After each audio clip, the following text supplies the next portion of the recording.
Okay, everybody, so this is video number 2 into the world of the great white shark. And just give me a second because I've actually got to adjust something, otherwise it's going to cock everything up. There we go. Simple as that. Now, it wouldn't give justice to the submarine and to you as our follower and viewer if I didn't give you the entire story of the submarine from start to finish, because it's a beautiful, kind of sad story as well. Very exciting, very adventurous, and it had an extremely profound effect on my life in the world of the great white shark. So not only my life, the life of my father, Craig Ferreira, who I should mention now. Unfortunately, he passed away in 2015. 2014. I was in Bora Bora. We had just come back from, we had just left Tahiti, watching the 2014 Billabong Pro at Chopu, and then I found out my father had passed away, and it really sucked because him and I were buddies. We were best friends. He was an extraordinary man, and you're going to hear all about him. I'm going to tell you about my father as well in this series on the submarine. Where does one start? At the beginning.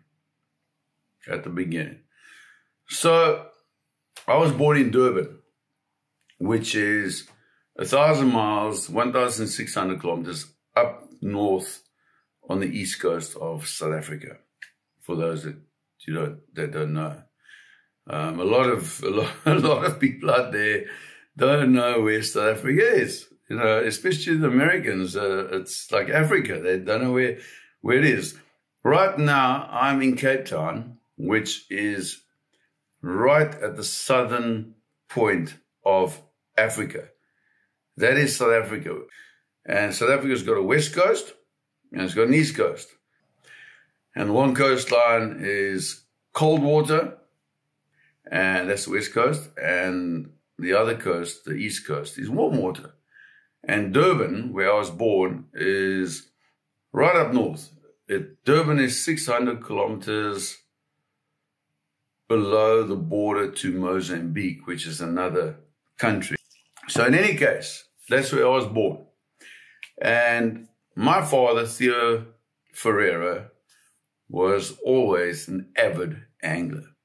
He just wanted to fish and fish and fish. And there used to be these piers, they call them groins, but you had the West Street groin and you had North Pier, South Pier, Vetches Pier, all these jetties that went out into the ocean off Durban.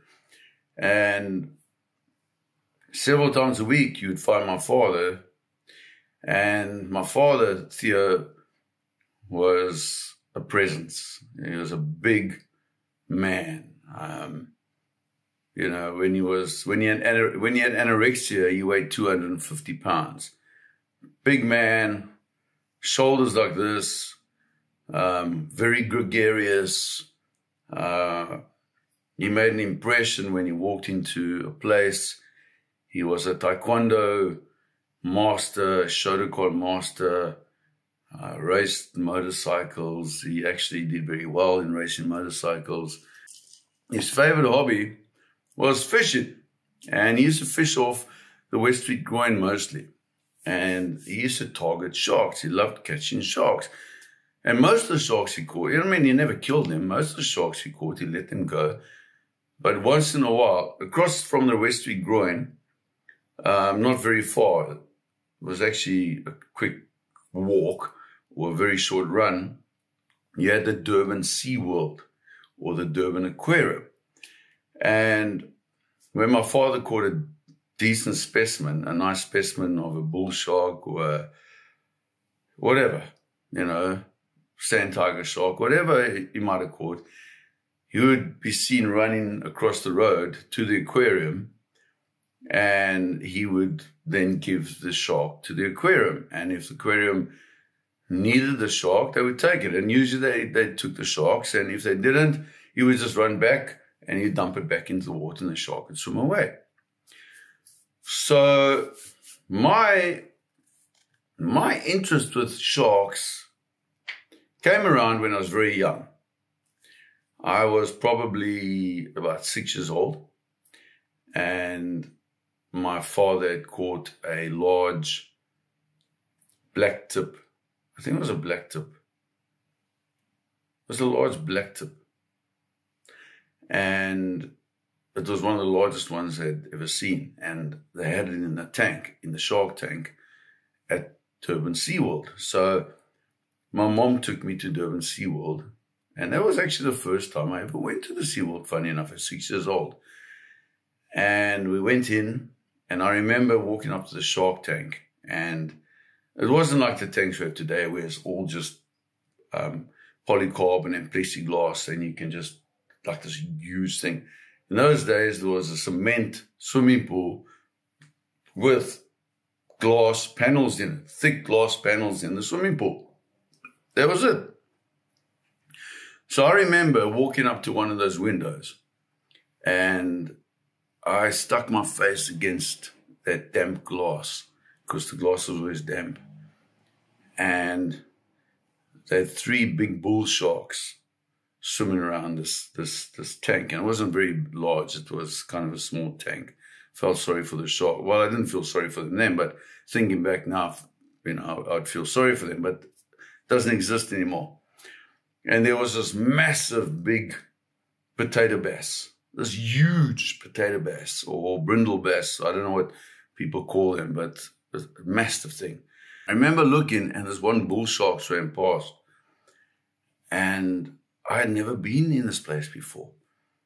And it was just this massive animal full of fins, you know, and I couldn't take my eyes off it. I was so excited, and I was looking for this blacktip shark, but the blacktip shark that my father had caught ended up, it had been eaten by the bull sharks. So we got there too late. The bull sharks had eaten the blacktip shark. So anyway, I was watching and looking at these big bull sharks, and there were 3 of them in the aquarium. And that is when my relationship with sharks began. And that's when I fell in love with sharks. And after that, and in those days, I mean, I'm 53 years old right now. I know I look 25, okay, but I'm 53.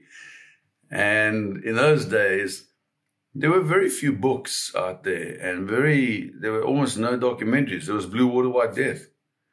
I think there was Blue Water, White Death. That's it. And in 74, Jaws. That was it. I mean, and you had the odd documentary made by Ron and Valerie Taylor, legends in shark filming, and I've actually had the wonderful privilege of working with Ron and Valerie Taylor. Unfortunately, Ron passed away, but legends, okay? And I fell in love with sharks. So I started nagging my mother and like, you know, I need, you know, where can I get a shark toy? And I remember getting this little plastic shark toy like this, and I was so excited about it. And, you know, I'd lay in bed at night all full of imagination, and she bought me whatever posters she could find and whatever books, and it was rudimentary in those days.